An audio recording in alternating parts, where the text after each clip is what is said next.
Akala ko iced tea, yun pala beer. Akala ko reverse, yun pala second beer. Akala ko kasha, yun pala hindi. Akala ko tama, yun pala mali. Akala ko tayo hanggang dulo. Ba't ngayon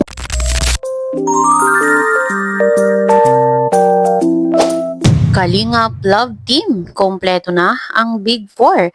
Fran Joy, naiiba nga ba sa lahat?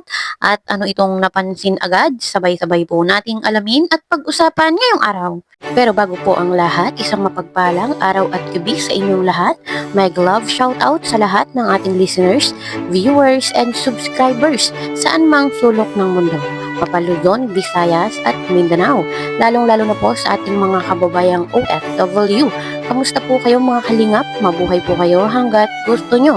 At kung bago ka pa lang sa aking munting YouTube channel, huwag ka nang mahiyang mag-subscribe, like, share, and comment. Huwag mo na rin kalimutang i-click ang notification bell nang sa ganon ay updated ka sa aking mga paparating na video.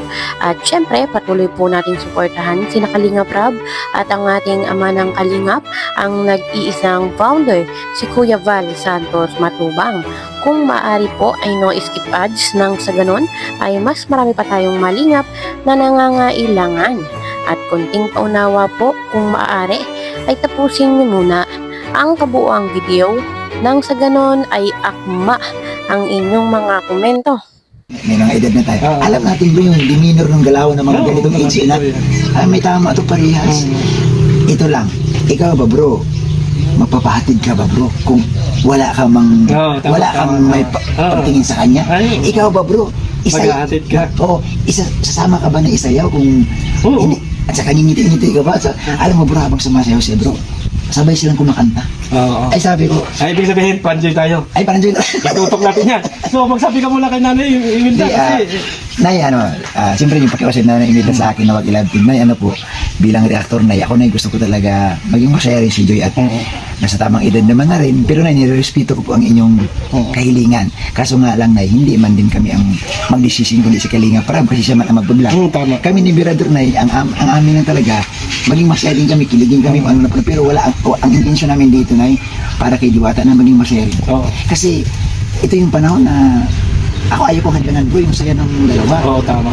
Sino ba naman tayo bro para pigilin mo? Alam ka naman na may kita tayong chemistry nila, parang inihila natin. Wow.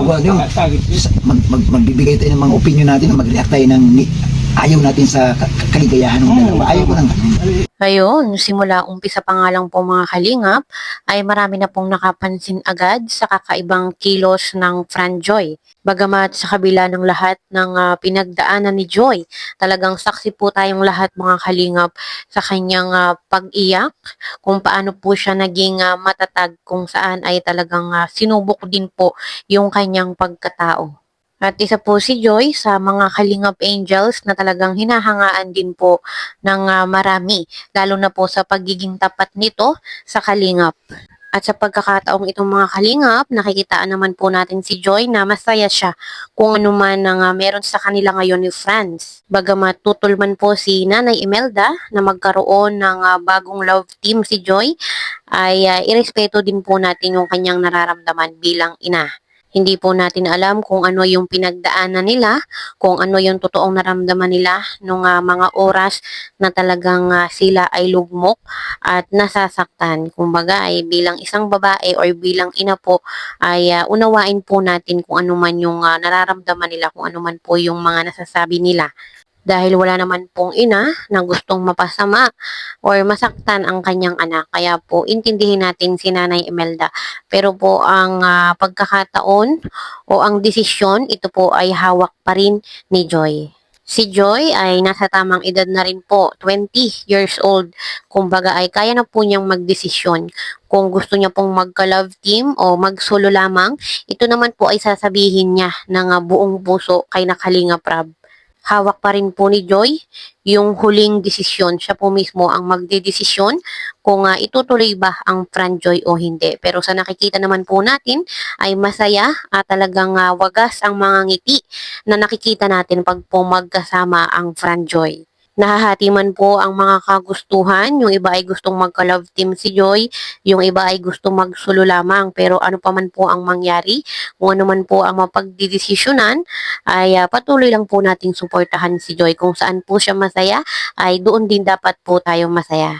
At yun nga po mga kalingap, napalabas naman po ang part 1. So aabangan pa rin po natin yung part 2 ng Franjoy at talagang marami po ang nabitin. Bigla ang vlog po yun, ni Kalingap Rab, hindi po alam ni Joy. Kaya po sabi nga po nung iba ay sinungitan daw po ni Joy si Fran. Kaya po dapat nating abangan yung part 2.